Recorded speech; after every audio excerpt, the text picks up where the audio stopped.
Welcome everyone to Kiss Me Podcast 4K, the second coming. I am one of your hosts, Eli Clausen. And I have cancer. Now clear Wow. that out. Yeah. Minus Savannah this week again. She's a bit under the weather. We wish her well. Luke made her sick, so I gave her cancer. yes. The very contagious form of cancer. Yeah. She's got butt cancer, guys. Yeah. What can you do? What can you We do? need to help wipe it out. Oh. Isn't that an Ace Frehley song? Fractured butthole. Oh God. We're off to Oh a weird start. yeah, really weird. And so we are back. We took a week away, and this week we are here to finally do Frehley's Comet. Man, couldn't wait to get to this album. Kind of a rocky road to get to it, but hey, we got here. Man, so I don't know. Should we just go into because we all got some really crummy news last week. Should we talk about that? Yeah, absolutely. So wow. So generally we record these shows on Friday, which as we're doing now. Last week we ended up deciding not to record. I don't even remember why, but we ended up just passing on it. Oh, it's because I was starting a new job. That's why I did.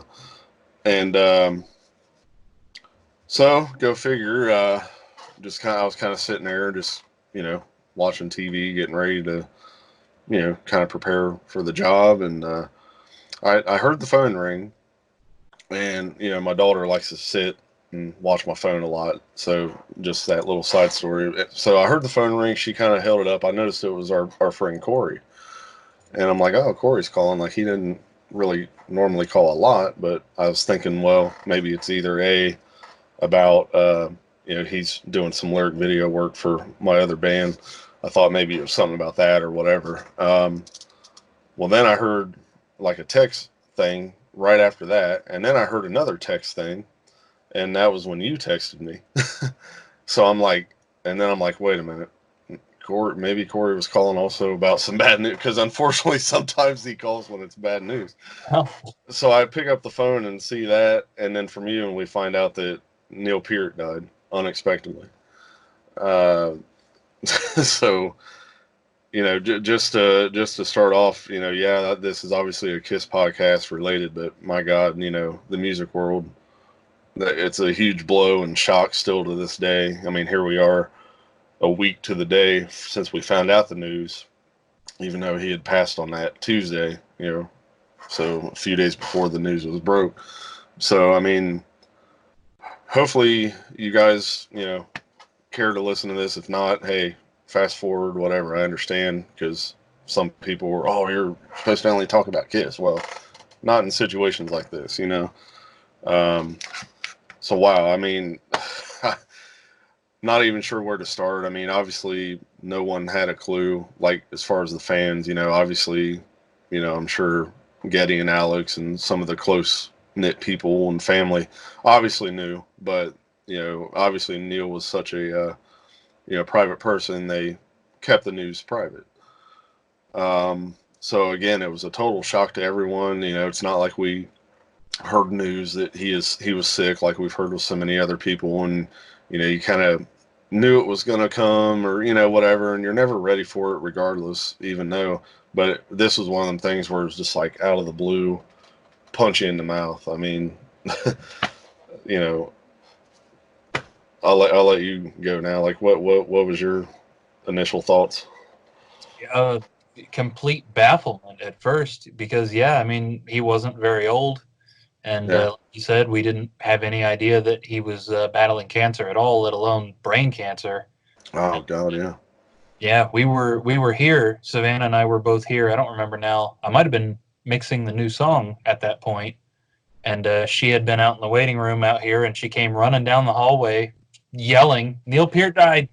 And I'm like, "What?" You know, Yeah, like what a way to break it. wait a minute, that can't be. yeah, so it opens up a whole realm of, did this have anything else to do with their decision to stop touring, or did they know already at that point? It wild to think of somebody that young and of course talented, and of course Rush was already done, and we thought that was probably it, but this definitely closes off any even possibility of anything else, which is it has a bit of finality to it that's depressing.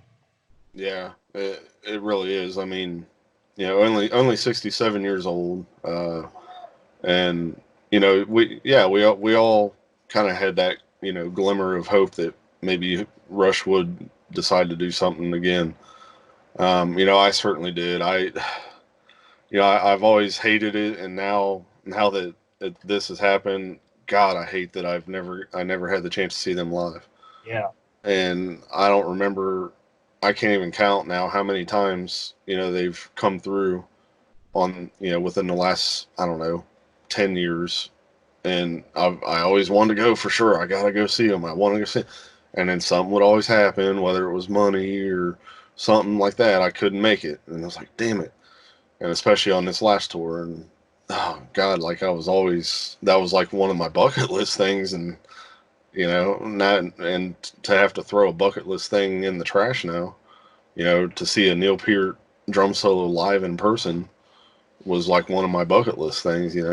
Yes. And it's like, damn. So, I gotta, I guess I kind of have to somehow, um, you know, live through that to at least say that, my dad, at least had the chance to see them live back on the moving picture store.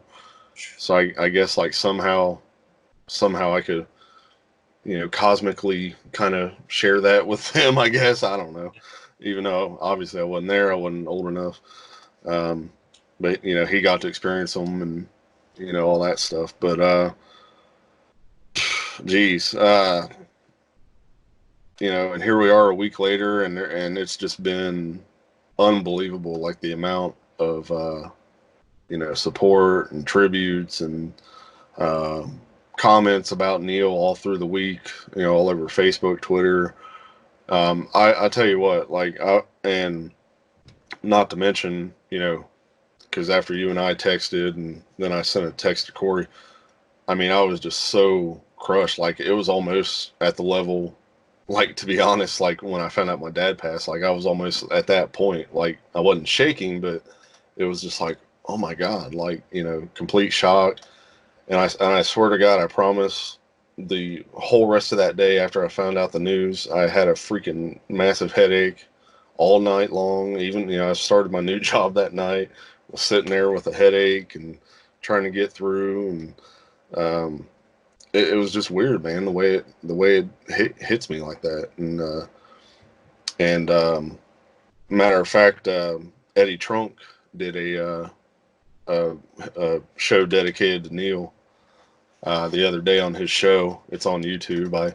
I actually pulled the audio off and burned it to a disc so I could listen to it in the car while I was out working the other day. And he mentions Sebastian Bach.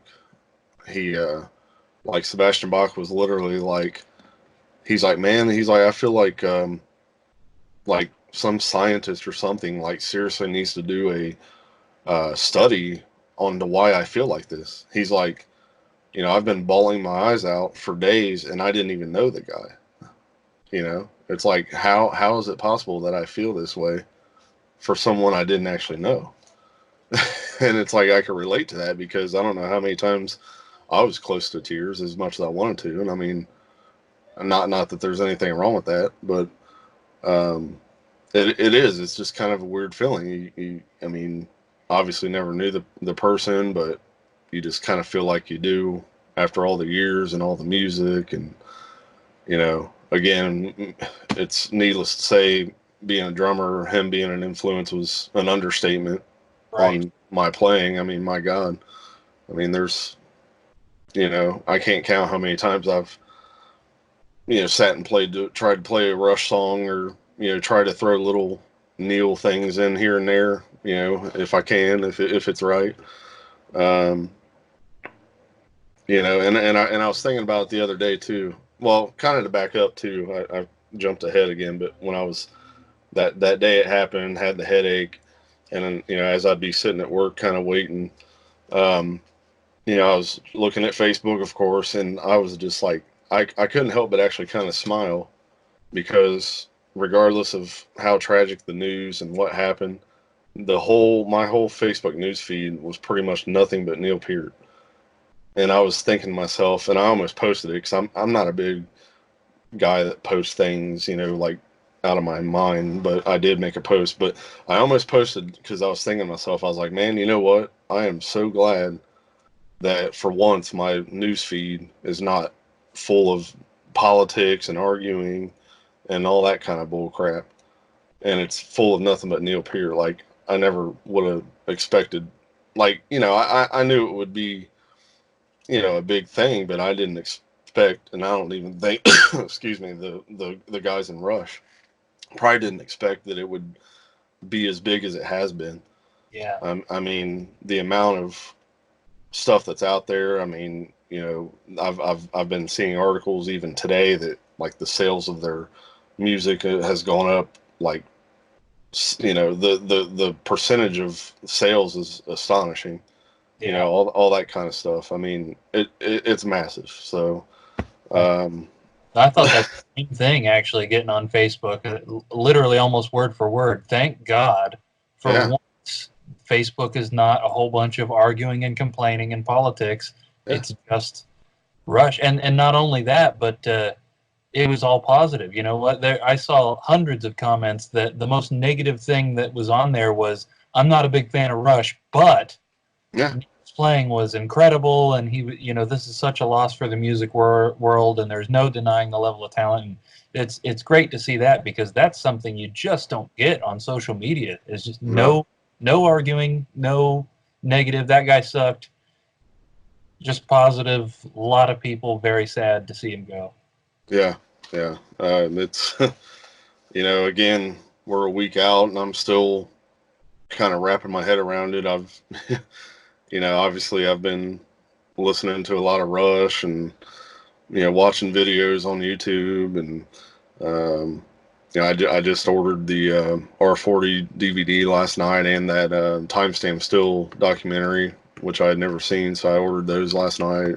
And um, yeah, and another thing that popped in my head too is, well, this didn't pop in my head, but it's been stated like Neil was probably the most air drummed to drummer that there ever was. Like whether you knew Rush or not or liked them, you probably at least knew Tom Sawyer. And if you'd hear that song, I don't care if it's like at a sports game or whatever, you probably knew the song and you're air drumming to it. Yeah.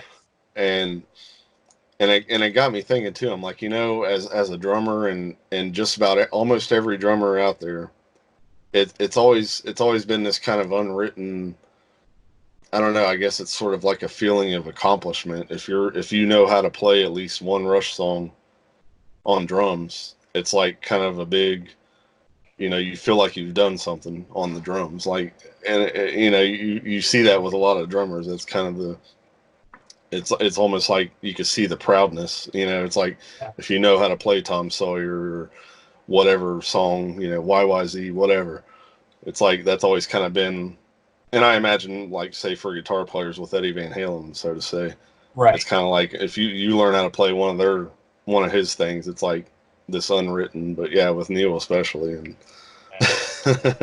Very few cover bands would tackle that stuff. I can only think of one band in this area that I've ever seen do a Rush song. It was the cover band Ladder around this area did Spirit of the Radio, and I oh as soon as it started, I'm like, all right, these guys know what they're doing. They must because nobody would willingly butcher a Rush song. yeah, or at least not put it on YouTube like a video I saw the other day. uh, Jeez. But yeah, I mean, Spirit of Radio, that's not an easy Rush song, especially on the drums. I mean, my God, one of the toughest ones. Yeah. Um, so wow, it's just, it's, yeah, still coming to terms with it, and you know, like I said, still playing a lot of Rush, and you know, and again, in situations like this, you know, to kind of bring it to Kiss again, the Kiss music helps. Van Halen, for that matter, those kind of bands, you know, I throw in their music too in these kind of times, and it helps, you know, kind of cheer me up and, you know, put my head. And again, speaking of Van Halen, you know, we hear all these different things about Eddie. You know, he's not doing well, but then he is. So I don't know. Like, we haven't heard anything official on him, and I swear to God, if we ended up losing Eddie Van Halen in the same year that we lose Neil Peart, I'm done. Yeah, I that's a mean, big my thing. God. Wow. So please, like, let, Yeah. yeah, That's good. um, Those rumors about Ozzy here recently were false too, man. That would have, they say they come in threes, and that would have been a punch to the gut times yeah. 10 or 12 if we would have lost Neil, Ozzy, and Eddie. Oh my God. See, that was getting me really worried too when I saw that about Ozzy. I was like immediately trying to search online or Twitter to see if it was indeed true, and thank God it wasn't. Um, you know, especially when he's you know, going on tour, and you know, he's coming to Cincinnati to do his makeup date for the other year when he was having, you know, health issues. But so I'm glad that wasn't true. Um, geez, what was the other thing I was gonna hit? Oh, it just left my mind. Go ahead. Yeah. Yeah, I get. Hey, if there's a takeaway at all, listen to everything you can get your hands on. If you got a favorite band and you don't own some of their CDs, let's not wait till somebody dies to spike their sales. You know, Yeah, that absolutely. we're getting now to the age where a lot of those, the good old bands that we all love are, they're getting up there. I just, Yeah, I've got this like list in my mind of, you know, a lot of what I consider to be treasures in the music world that we are lucky to still have around, and knowing that that day is going to come and what it's going to be like and how I'm going to feel, and Neil was right there towards the top, man. I mean, and especially for it to happen out of the blue like that, it just doesn't, you know, cushion it any less. Um, completely wild. and you know, it kind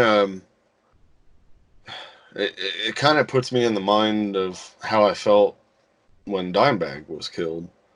Now again, obviously completely different scenarios, obviously, you know, but again, it was that whole, you know, shock, unexpected type of thing to it. But you know, I gotta say, it's like that kind of feeling I had with Dimebag, but a little more, to be honest. I mean, you know, with Neil and what he's done and what he's meant to my, you know, playing and whatnot, and you know, growing up, like, you know, we've talked about this, like, you know, when you're young and dumb, you don't quite appreciate that kind of music. But my dad was always a big Rush fan growing up, so that's how I first started hearing them, and he'd sit and play Fly By Night on his 12 string, and I'd mess him up on purpose because I thought it sounded dumb, and you know, all that kind of stuff. And it's like I look back on it, and it's like, God, like when you're young, man, you just don't realize. And but thankfully, as we start to grow older and have a better appreciation, you know, for the good stuff like that. And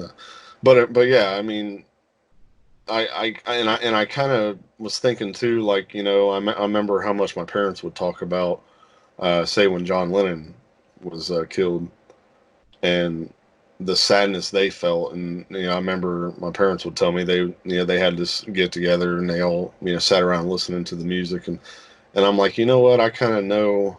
I think I feel like this is that same kind of level of loss with Neil as it was with John Lennon, and again, different circumstances, but again, that level of loss of, you know, what they meant to the music world. And it's like, you know, because I was kind of feeling that same thing with Neil as they must have felt with John. And it's like, you know, I wanted to, you know, I was just so down the dumps, you know, wanted to listen to the music to honor him, and still am. Um, so I kind of relate it to that now. Like, I kind of know, I think I kind of finally know how it felt when John Lennon was taken from us too. So, uh, see, I don't know. Rest in peace to Neil Peart. He'll never be forgotten, of course, and it's just crazy to think that like one day, like years from now, we're going to be sitting here like, oh man, it's been 10 years since Neil Peart died. Like, oh, it's just weird to think that. Yeah, Like, it, he deserves his own wing in the Hall of Fame. They need to display all of his drums, all that stuff, and you know, statues, whatever. Man, he there's going to be a lot coming. You know, I wish Getty and Alex all the luck if they choose to just go their own way and do music again, or if they feel like they could throw together maybe a like a proper tribute show to Neil, and then just have different drummers come out and play. I mean, that would be cool. that would be cool. I'm not sure if I'd really want to see like a proper like Rush tour with anyone else, or Yes. even different drummers, because Neil is obviously unreplaceable, and and for that matter, their original drummer John Rutsey. It's not like they can go out and get him again either, because he passed back in '05, I think it was, and again, like all due respect to him, he was a good drummer, but not on the level of Neil as well.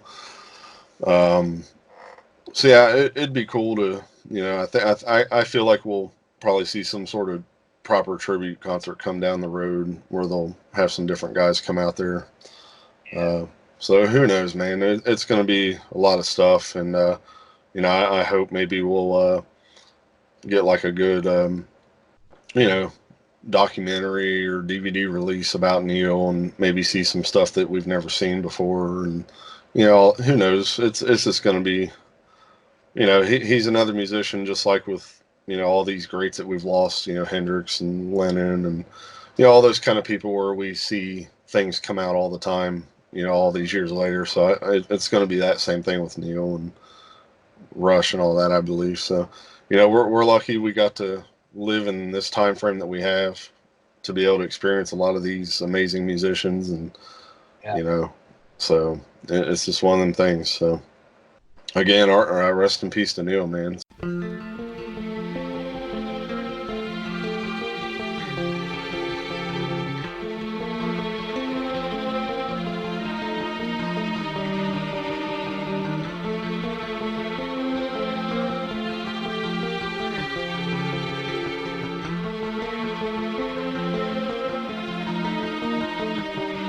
In this one of many possible worlds, all for the best or some bizarre test.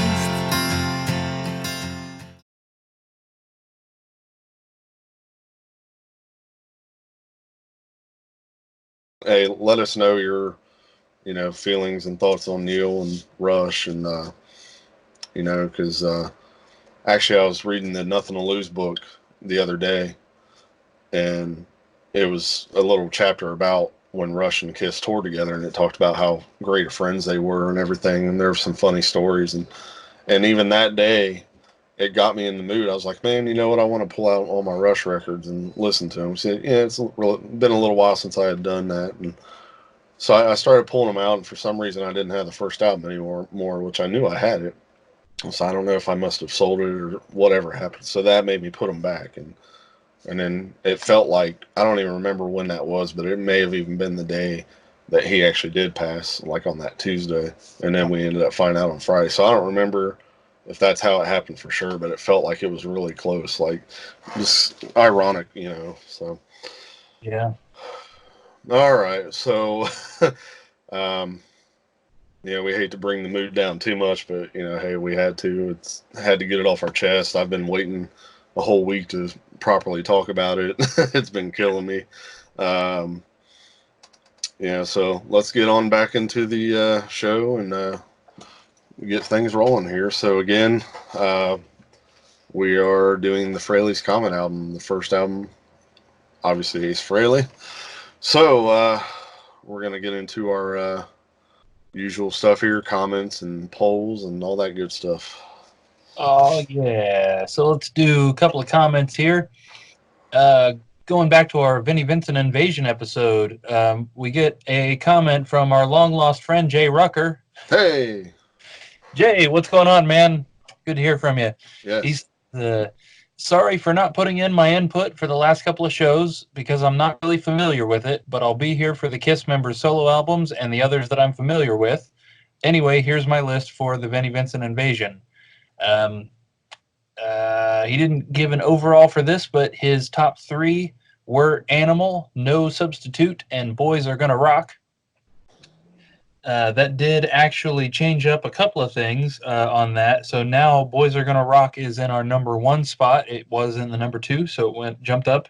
And it actually flipped places with Back on the Streets, which is now in second place. It was our first place. Ah, okay. So Good to nice. hear from you, Jay, man. Please keep it up. Absolutely. Jumping over to our Facebook, we did get some comments over there on last week's episode, the White Tiger episode. Let's see here. We did get Steve and Rochelle McGowan's picks for White Tiger. Steve gave this album a 1 out of 10. His top three were Rock Warriors, Bad Time Coming, and White Hot Desire. Rochelle gave this album a 4 out of 10, and her top three were Still Standing Strong, Bad Time Coming, and Love/Hate. That did change. The overall average ranking for White Tiger is down to a 4 out of 10 from 5. Thankfully, White Hot Desire is now in our first place spot, up from number 2. Rock Warriors is down to number 2 from the first place spot. And actually, Bad Time Coming jumped up into our number 3 spot, knocking out Northern Wind. Oh, wow. Yeah. I'm kind of surprised. I kind of thought that this was going to be one of them albums that Steve really liked, too. Yeah. To be honest, I really did. That's funny. Yes, the votes there were not completely opposite, but pretty close. I'm glad, Steve, that you had White Hot Desire at number 1, so we're still friends.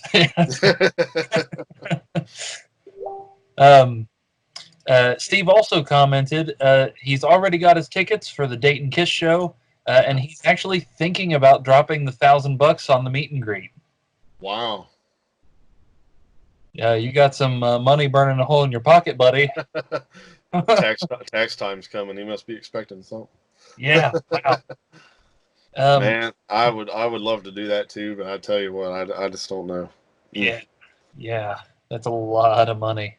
I tell you what, though, I did scope out actual seats I'd like to get because we were actually at the Nutter Center for a thing last weekend, and the spot we sat at, man, it was like it would be perfect for the concert because it'd be a perfect view of the stage, that level and everything.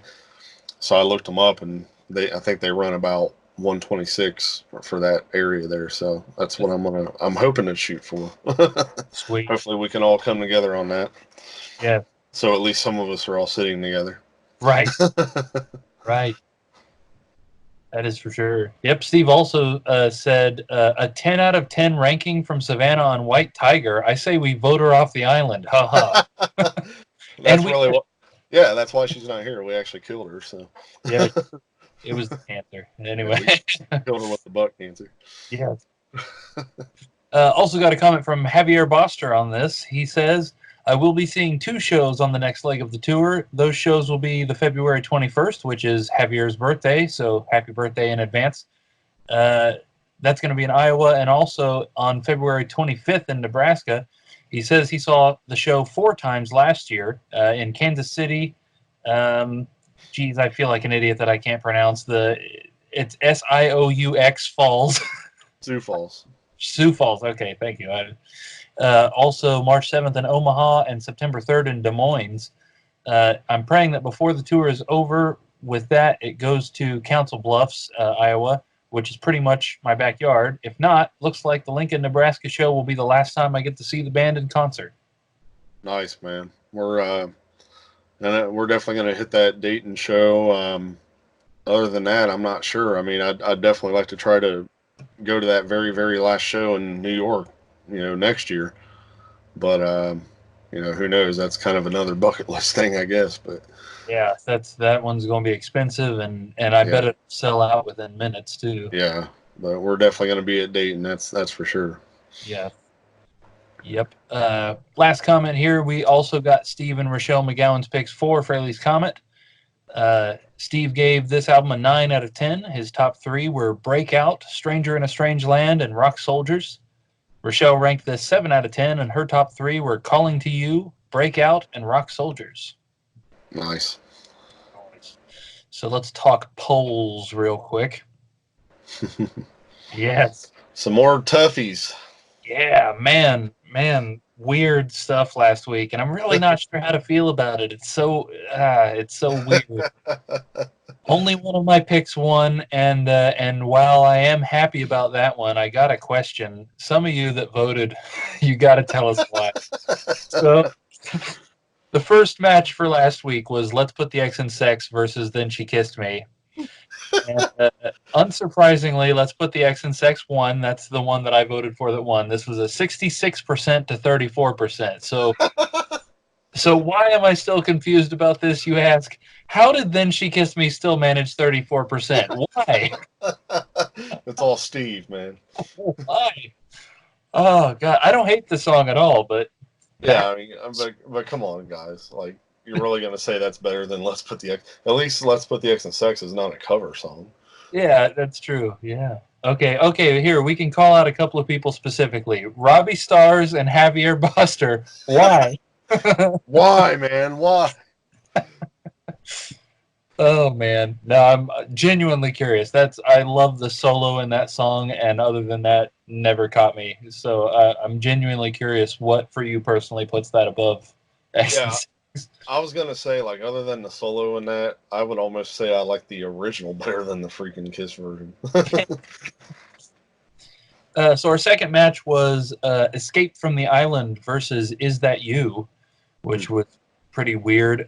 For me, never personally liked Is That You, so it was Escape from the Island for me, but unfortunately it didn't go that way.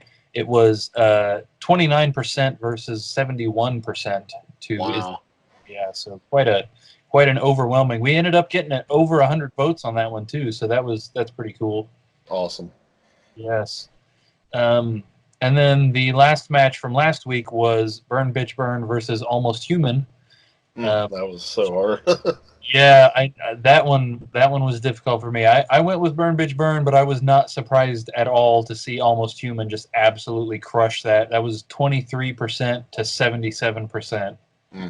So not really bad about that one, but yeah, I figured it would have been a little closer though, to be honest. But yeah, that was rough. But I told Savannah that when I posted it. When you put old Kiss up versus even newish Kiss, yeah, it's never gonna win. It's never ever gonna win.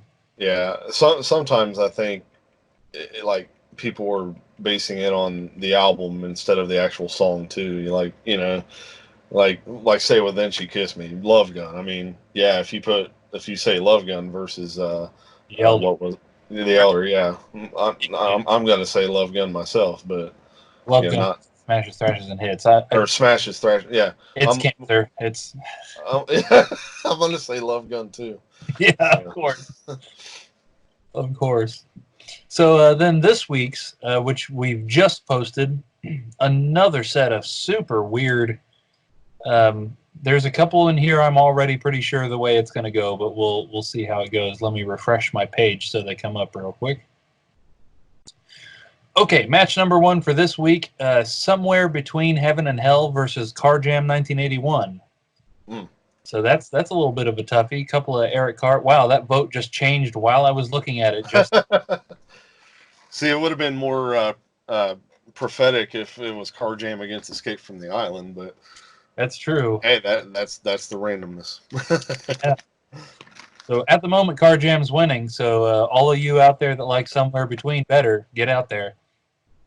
The next one, putting that old philosophy to the test. If you pit old Kiss against newish Kiss, what's it going to be? We have Within versus Cold Gin. So, yeah, it's Within for me, but man, there ain't no way. I picked the Gene song.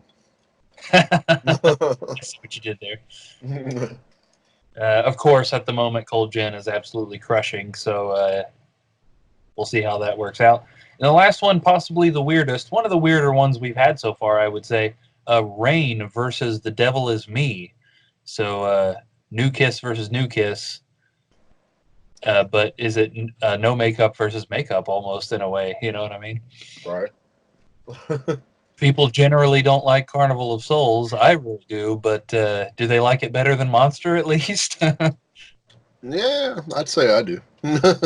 Yeah, I would agree with that. So at the moment, Rain is pretty much crushing. So we'll definitely curious to see how those all come out. Yeah, I'm still not very, you know, happy and satisfied on the fact that Monster is going to be the last Kiss album that we ever have. Yeah. I'm not Yeah. very satisfied with the results of it for that to be it. No. All right. So album info then, I suppose. Oh yeah, since Yeah. we actually have some this time. Yeah. Yeah. So we finally broke 1986. We're into 87 now. I honestly I forget if White Tiger is in 87. I try to put that one out of my mind. So Frehley's Comet is technically the second solo release by American musician Ace Frehley. We all know he's from Kiss. This is technically considered to be the debut album of Frehley's Comet, which released a couple albums. We've got the second one coming up in a few weeks. This one was released April 27th, 1987. Was recorded in Right Track Studios over in New York. Also Master Sound Astoria and Sound Ideas Studio, all in New York. Oh, and Bear Track Studios. I almost missed that one. That's interesting. There were a lot of Dream Theater albums done in Bear Track Studios. Ah. This album was produced by, unsurprising, Eddie Kramer. All of you Kiss fans ought to recognize that name. If not, shame on you. Ace is also listed as producer, and also John Zazula, better known as Johnny Z, who gave Metallica their big break. Ah, yeah. So, Oh, that's right, because this album was originally on what was it, Megaforce? right. Mm-hmm. Yes. So a lot of interesting stuff for this one. Of course, they had been writing and recording demos basically as soon as the band formed in '84. I didn't know this. Apparently, Ace was under contract with Kiss not to record and release any material until after 1985. Wow, no wonder it took so long. Exactly. I was wondering the same thing, but that makes sense. Apparently, he held a quarter share of Kiss, and if he had released anything, he would have forfeit that quarter share. Wow. Yeah, I mean that kind of explains now why Vinny and Mark were so quick to put something out, but Ace had to wait so long. Right, right. And then what about Peter? Was Peter not? Did he forfeit his share, or was he not offered that same deal? Kind of curious. Maybe his only went so long because remember he was on that, what was it, that Black and Blue album? That's true. Maybe that was like his final, contract contractual appearance or something for that, since Gene produced it. I'm not. Who knows? I don't know. But let us know if anyone knows the inside of that. Yes. So a few things about some songs on here. The song "Into the Night" was originally written and recorded by Russ Ballard. Came out on Russ Ballard's 1984 self-titled album. The same guy who wrote "New York Groove." So Interesting. strange. Of course, most Kiss fans will recognize the song "Breakout." This was written by Ace and Eric Carr around the Elder era, and just wasn't used on that album. And then, of course, Kiss ended up reusing that for the Revenge album, kind of as a tribute to Eric. But yeah, this was technically an Ace song and an Ace riff. So would have been curious to hear what Kiss might have done with this other than Car Jam if it had been released on the Elder. Yeah, it's almost like, was that supposed to be on the Elder, and then they just kind of did Escape from the Island as like a last minute replacement, because I don't know, to me that song always sounds kind of rushed and not very well put together, that Escape from the Island. Yeah. Yep. We've also got Calling to You, which is not technically a cover, but is a rewrite of a song called Megaforce, which was originally recorded by the band 707 in 1982, featuring Todd Howarth, who was a founding member of 707. Apparently, Megaforce was a chart achievement for 707, and he just decided to rewrite it again. I guess. I don't know. Strange. I feel like I've heard of that band somewhere, 707. That's interesting. I'm going to have to look for some of their stuff now. Right.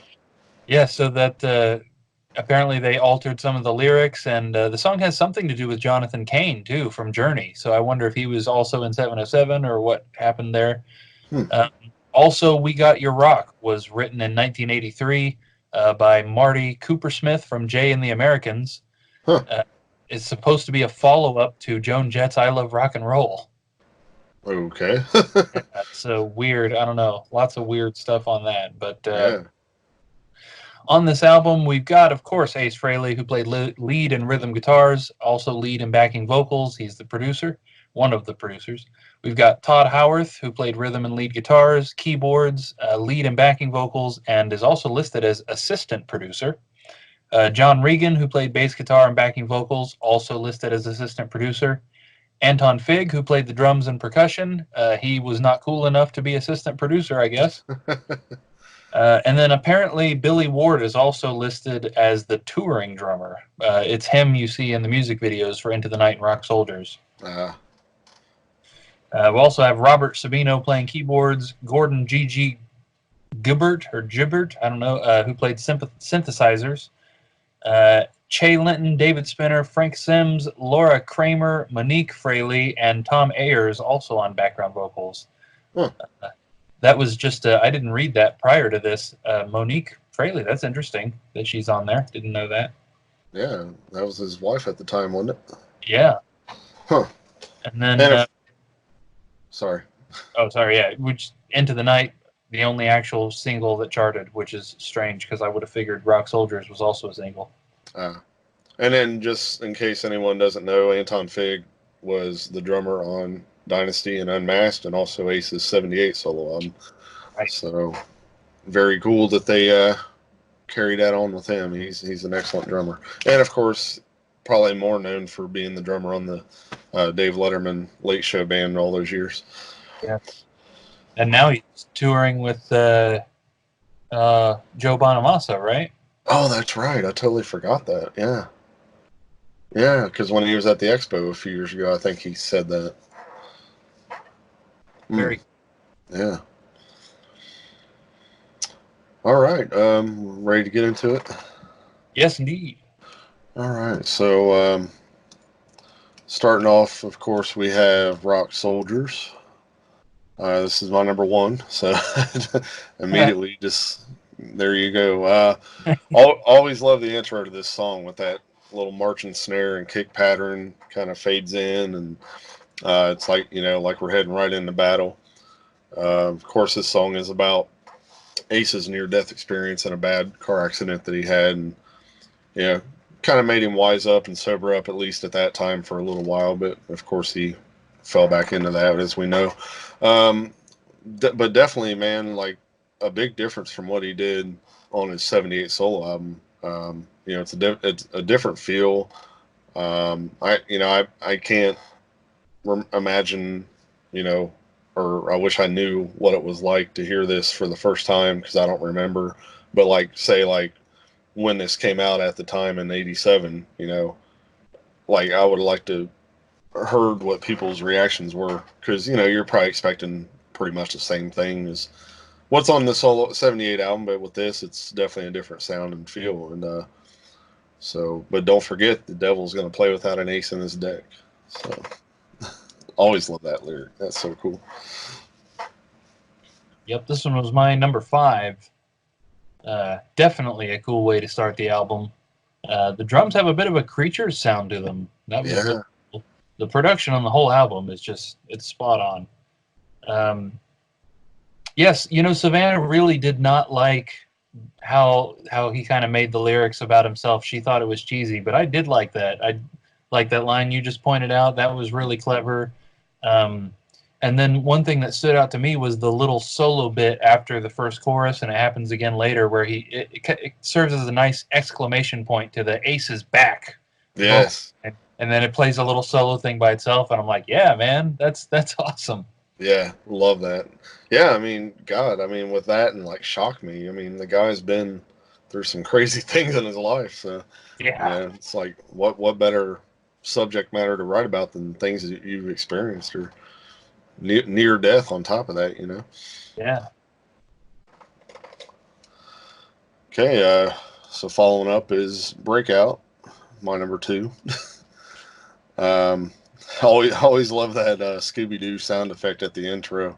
It always makes me smile every time I hear it. Um, years later, obviously, which we just kind of talked about, when Revenge came out, you'd say, "Hey, I've heard that before on Car Jam '81," and so let's see. The first time I remember hearing this song after only knowing Car Jam for so many years, I probably had a look of shock on my face the whole time. It was like, wow, like I know that, like, oh, this is the whole song, and it was so cool to finally hear it with vocals and everything else added to it, and not to mention Anton Fig's drumming on this one, man, it's right up there, with what Eric Carr did on his version. I've always loved the little kind of breakdown drum thing, and he does that the snare roll, and then he throws in the double kick right on top of that. I've always loved that part. Like, oh, it just hits you right in the chest. So, Yes. yeah, I always love this track too. Yeah, this is definitely my number one. Far and away, I felt like, yeah, familiar riff, of course, just immediately. I knew it was coming, but still, it started. I'm like, yeah. Really wasn't sure how I was going to feel about it, because I'm the same way. I've listened to nothing but Car Jam for years and years and years, and I've always liked that. I've always felt like the riff served the drum solo really well. But no, it was cool to hear it with vocals, and the vocals were cool, and Todd did a great job singing. Uh, in fact, I was like, why couldn't it have been this guy singing on the last several albums we've done? That would have been good. This is the way 80s vocals ought to sound. Yeah, Todd has an amazing voice, man, and he still does to this day. So, Yeah. yeah, when we got to see the Frehley's Comet reunion at the expo a few years ago, God, it still sounds great. Yep.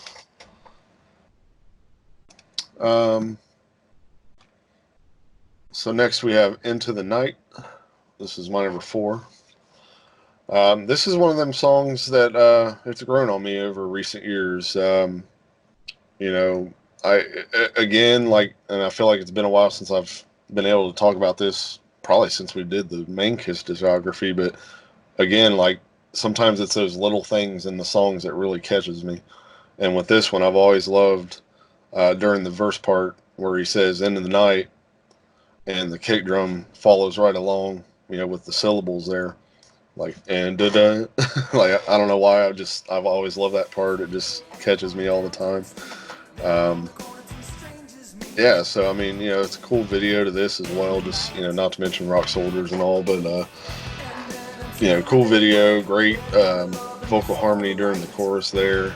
I like how Ace and Todd kind of switch back and forth, song to song, or every couple songs. Nice little mix up there. So again, just so different already. Just 3 tracks in from what we would hear on the '78 album, or kind of think that you would expect to hear on this. So, great track. Yeah, this was my number 2. Really liked the groove of it just right away. It was vaguely reminiscent of Thief in the Night, I thought. Savannah pointed that same thing out. I really liked the chorus. And then the main thing that made this my number 2 was, as our regular viewers will know, I'm definitely not a huge Ace fan. But I actually liked his voice on this, and it impressed me so much I had to put it up at the top. Yeah, absolutely. It's definitely a whole different Ace on this. Yeah.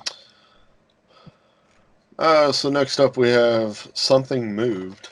This is my number 6. Fairly heavy one here too, and this one again is sung by Todd as well.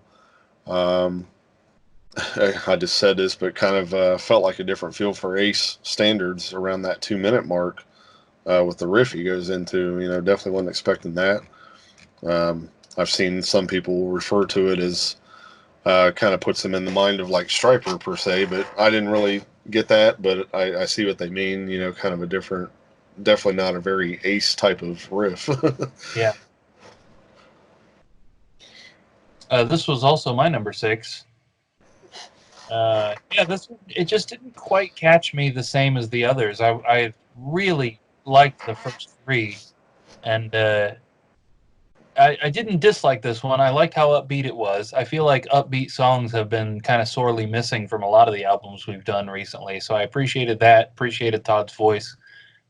This is one I think I want to go back and listen to again because retroactively, I feel like this wasn't as bad a song as I felt like. I think I just came off those first 3 a little weird. Yeah, absolutely. Yeah, I mean, that, like you just said, I mean, that's one thing about this. It's a breath of fresh air. Is it's a lot more catchiness to these songs, and they actually do get your attention, and they're just far easier to listen to and follow along. But I was kind of feeling that too at this point on the album. Like I felt like these next couple tracks, like they almost just kind of went by so quick, and I almost want to go back and hear them again, just for another listen, Right. because I'm not. If I have ever listened to the whole album all the way through, it's not been very many times, so I definitely wasn't as familiar with these next few tracks. Um, so interested to check that out. Okay, next is We Got Your Rock, and this is my number 9 actually. I know this one is kind of a popular one amongst the Frehley Comet fans. But I don't know. I just wasn't a big fan of the lyrics on this one this time, and it's just basically a song talking about groupies and their sleaziness and all that. So, not didn't really need that per se. It probably would have suited more for like Gene or something. One of those type of tracks. But and again, I know this is kind of a popular song, especially on this album. But I don't know. Just for me, it's wasn't really doing it. Yeah, that's interesting because everybody that voted on this album put it pretty low. Yeah, that is weird. Yeah. Yeah, this is my number 8. Definitely Oh. agree.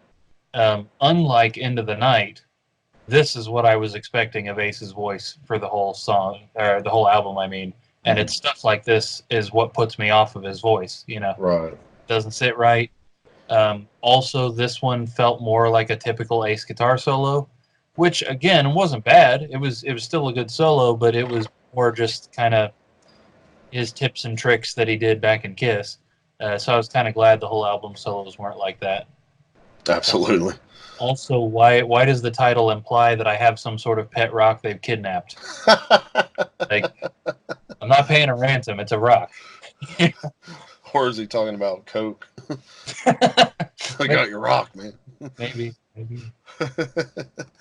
Well, Dave's not here. Oh God! Next up, we have "Love Me Right." This is my number 8.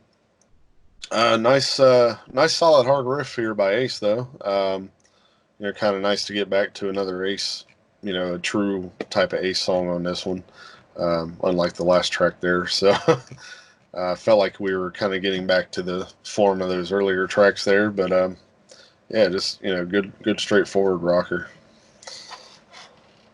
Indeed. This is actually my number 9, and I pretty much felt the same way about We Got Your Rock. I just not feeling it. Ace voice kind of ruined it.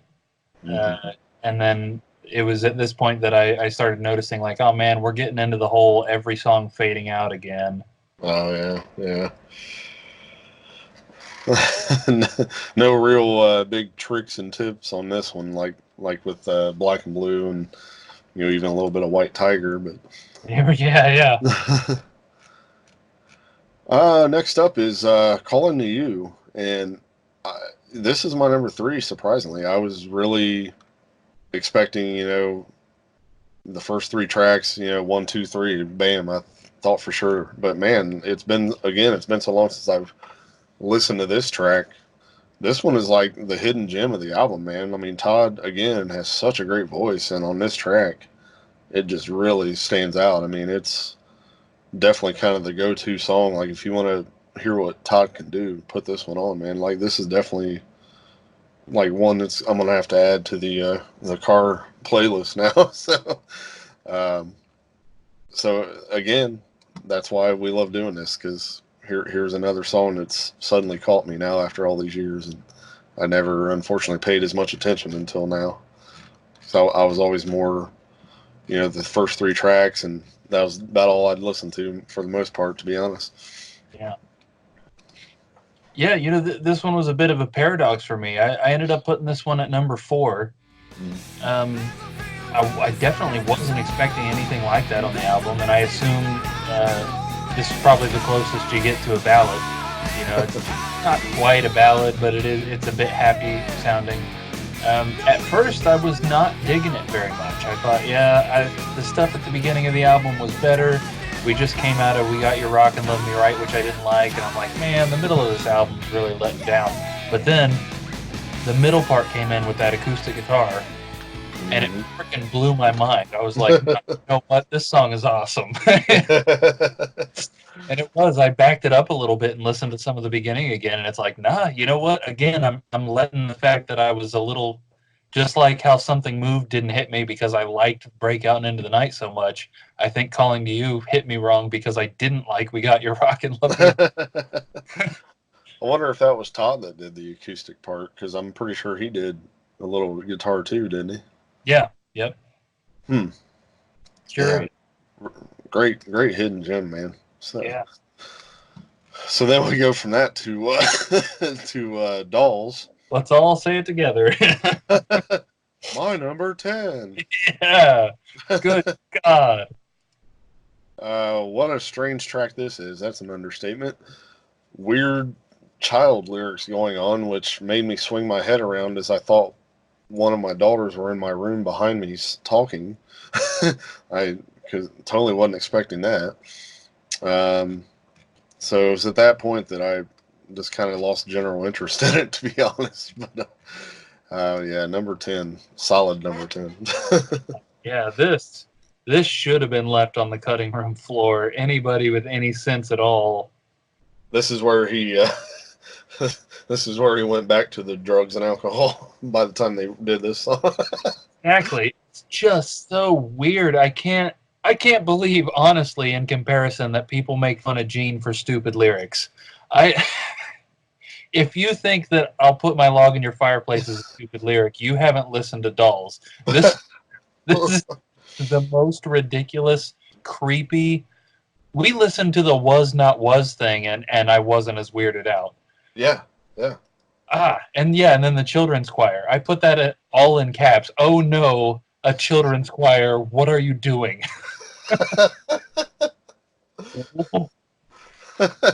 Creepy. Whose idea was that anyway? Yeah. If that was, it couldn't have been Eddie Kramer's idea. Sure not. Oh no. Next is Stranger in a Strange Land. This is number 7 for me. Again, a nice riff heavy track here, and you got Todd and Ace kind of sharing the vocal duties more on this one. And this is another one, excuse me, that's kind of popular, on this album as well. But it just kind of lands, like a little more towards the bottom for me. Just wasn't into it as much on this listen. Yeah, definitely not an Iron Maiden song. Yeah, this is also my number 7, actually. I did like this one a lot better than the last several. I was really starting to get worried that the album had fizzled out after the first couple of songs, and then, Calling to You was kind of like the good part in the middle, and, I was really worried about what was going on. But no, this one came in. I loved Anton's drumming on this one specifically, and it just brought to mind like the whole album. Again, the drums sound great. What he does is just awesome. Yeah. I wish it were him on the next Frehley's Comet album. I'm a little disappointed it wasn't. Yeah, same here. Even on that live video they put out. Yeah. I But don't know why. Every time I hear that title, "Calling to You," I keep thinking of Blackjack for some reason. I don't know why. yeah, it's kind of funny. I do think this song had the best ending of the whole album. I like the ending of "Stranger in a Strange Land" a lot. Oh, yeah, true. Did not give that any credit. Well, we come to the last track here. This is Fractured 2, which is an instrumental, and for those who may not know, this is a follow-up to Fractured Mirror from the 78 solo album. So this is my number 5. Nice callback here to that classic from the 78 album. To me, this version is almost better than the original. A lot of that may be a little controversial or not, but of course, as years went on, we'd find out that Ace would make this kind of a theme on most of his albums. We'd get other fractured versions, and pretty cool that he came up with that concept. And then he actually recently brought that idea back on his latest album. He had done another fractured, and so yeah, really cool. Kind of different to close the album out with an instrumental, but at the same time, with Ace, kind of expected that anyway.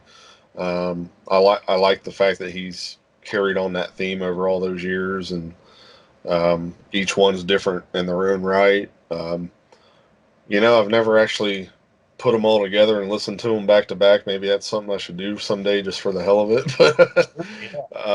But yeah, definitely a cool follow up, and a nice little way to exit out the album there. Yeah. Yep, this is my number 3. Just right away, as soon as the track starts, if you know Fractured Mirror, you're like, oh yeah, this is going to be that thing again. Right away, that interesting callback. And as far as instrumental part 2 songs go, yeah, I thought he did a great job. A lot of new stuff, new introduction that made sense alongside the callbacks to the original song. Great instrumental. Was it the best closer for the album? Nah, probably not. But Yeah. Fractured Mirror closed out the 78 album, so I mean, at least in that regard, it makes sense. Yeah. But yeah, thoroughly enjoyed it. Yeah, absolutely. I mean, would I have preferred something like maybe Breakout to close the album? Yeah, probably. But again, the fact that it became more of a theme and a concept, I guess, in a way, kind of cool, But at that time, yeah, that was only the second one that was out, so maybe people were kind of wondering the same thing. I don't know, but Right. So, well, overall, I give the album a 7. I was immediately thinking, like, this is another reason I love Ace so much, because after listening to the Vinnie Vincent stuff and then this White Tiger stuff, Ooh. like that's what I love about Ace's playing, is the whole record isn't him soloing over every song, and there's actually,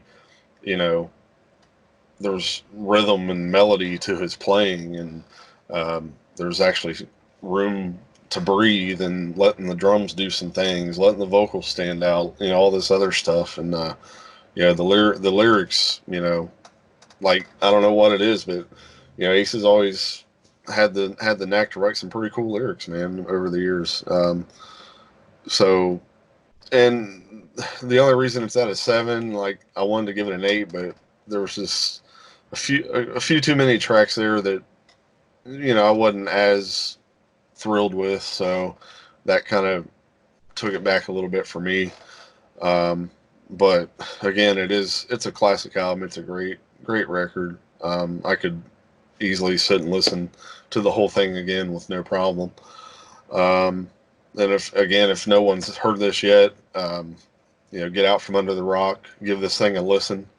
Um, Great stuff on here. Again, that the track with Todd, calling to you, that to me is the hidden gem and kind of the the go-to for Todd Howarth if you want to hear what he can do.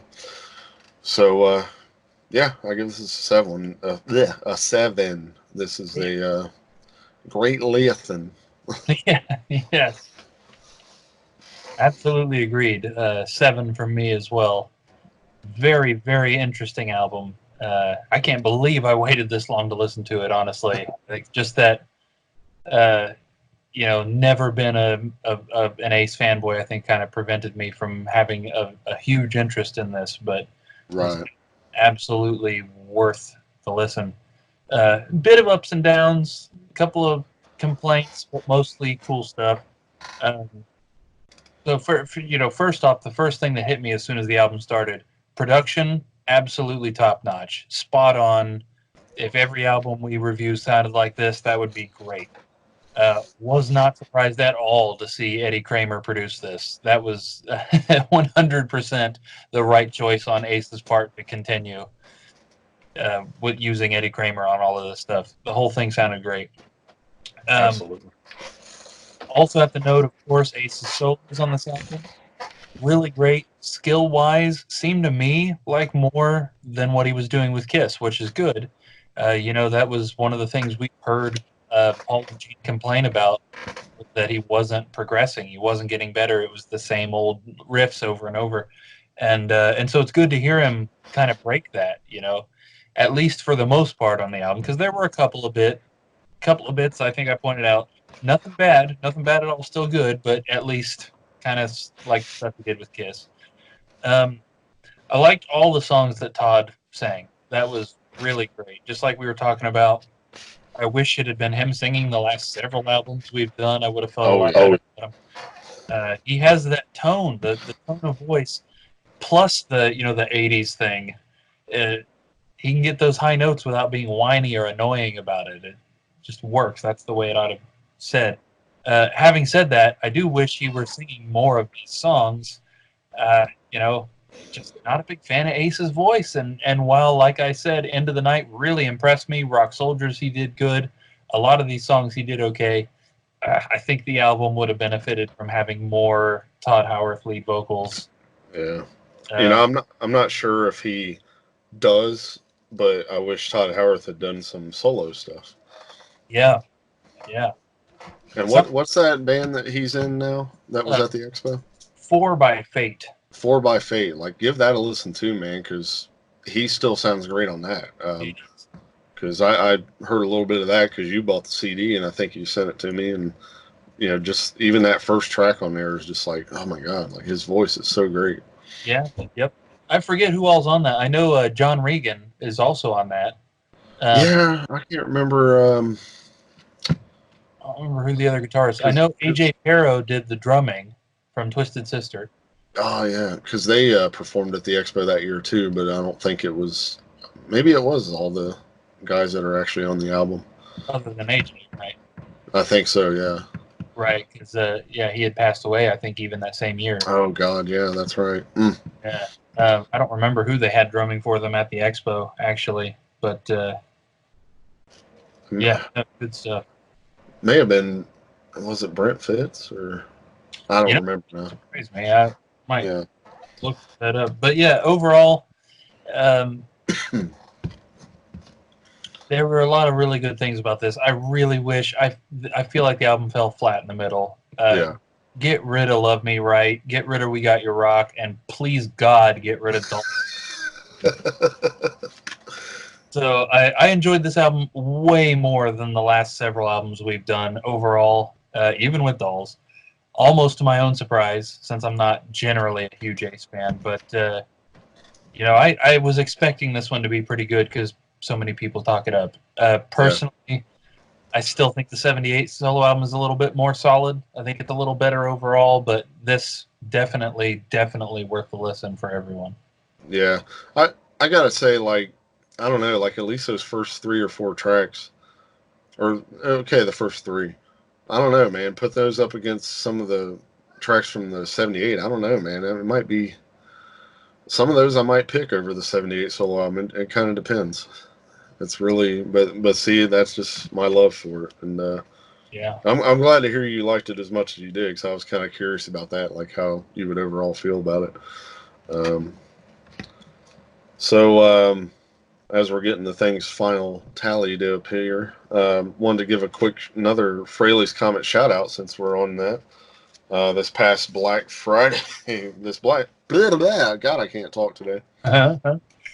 This past Black Friday on Record Store Day, they put out a Frehley's Comet release live. Very cool. It's 6 tracks: Rip It Out, Something Moved, Cold Gin, Shock Me, Breakout, and Rocket Ride. Nice. And unfortunately, it doesn't have Anton, but still a very cool listen. First time on vinyl, and it comes on a very cool orange vinyl. Oh, that is cool. And then the inner sleeve promotes the Live Plus 4 live video that they had put out at the time. This is from Hammersmith Odeon in London, March 19th, 88. Wow. So, very cool release, too. Give that a listen if you haven't picked it up. Really enjoyed that. And also, while he's finishing up, next week we are back into Black Sabbath for another one with Eric Singer, The Eternal Idol. This is, again, something I'm interested to check out. I've never listened to this album before. Don't know anything from it. And then again, we're right back into Ace Frehley with the Live Plus One album, not to be confused with this one. And then right after that, right back to Vinnie Vincent, and then Ace again. So it's a lot of Ace coming up, which is a good thing for me. And again, just a lot of cool stuff in general. We got the Kiss thing coming up right after all that, and yeah, so it's just getting better and better every week, guys. So Yep. Stick with us, keep on commenting and interacting and all that good stuff, and also again appreciate everyone that's been checking us out on Spreaker and the other platforms since we've put the audio on there. I've noticed each episode seems to be getting a little bit more and more plays and even downloads. Definitely appreciate that. And keep an eye out. I do plan on eventually starting to work on getting those old episodes from the main discography up there on the audio format as well. Again, we'll be sure to put some posts on the Facebook page once that begins to happen. So hopefully you guys will all go back and either revisit those or be checking them out for the first time. So, all right, are we ready for this? We are. All right. For the first time in forever, no ties. Yes, I was about to say. Yes, it's been a long time. All right, so we did end up with a 6.8 out of 10 average rating, which, man, I feel like that ought to be a little higher at least. Yeah, maybe hopefully we'll get a few more votes in. Yes, this does tie this album with the Wicked Lester album. Kind of interesting. I kind of agree with that, though. Yeah, it does. It does put it high. Now that I'm looking at it, I think that ties it for first place of all the Second Coming albums. So I'm good with that. Yeah. That's not too bad. We got Billy Squire coming in second. Looks like. I mean, I might give this one a slight nudge above Wicked Lester, but not much. Maybe like a 0.5. Yeah. So interesting stuff there. In 10th place for this album, let's all say it together, it's Dolls. Big surprise. Dolls. Yes. When I play with them, they play with me. Anyway, in the 9th place, Love Me Right. Followed very closely in 8th place by We Got Your Rock. You Can Keep 'Em. Didn't like it much anyway. In 7th place, Something Moved. Probably wasn't The Rock. It doesn't have legs. My bowels. Yes. We got in 6th place, Stranger in a Strange Land. Again, not an Iron Maiden song. Turn that inside out. In 5th place, Fractured 2. Okay. Fourth place, Calling to You. And our top three, I'd say this is pretty unsurprising. Top three for this album. In third place, Into the Night. In second place, Rock Soldiers. And first place, Breakout. Oh yeah, I totally agree with that. Top 5, all the way. Yep. Yep. Looking good. Looking good. Cool. Man, was glad to listen to that again. So I might have to listen to it again just for the hell of it. Great album. Again, give it a listen, guys. Go ahead and jump through those first couple Ace albums since we're going to be hitting them real quick in these next couple weeks. But again, next up is Black Sabbath, Eternal Idol. So it's going to be a complete blind listen for me, and hopefully it'll be worth the listen and find some good stuff on there that I didn't know before. Definitely. I definitely like Tony Martin's voice a lot. This is Tony Martin's first Black Sabbath album, so Is it? I've heard it before, but it's been a long time, so it won't be blind for me. But I remember thinking it's at least as good as Seven Star, probably better. Okay. I will take that into consideration. Yes.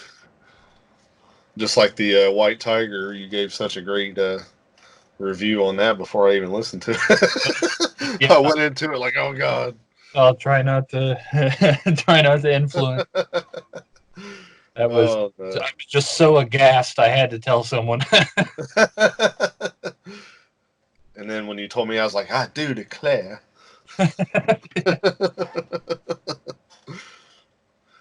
All right, we're gonna get the hell out of here, and again, get those votes in, get your comments in, give us your thoughts and words on Neil Peart, and keep the music flowing. So until next time, we will see you guys later, and rest in peace to Neil Peart.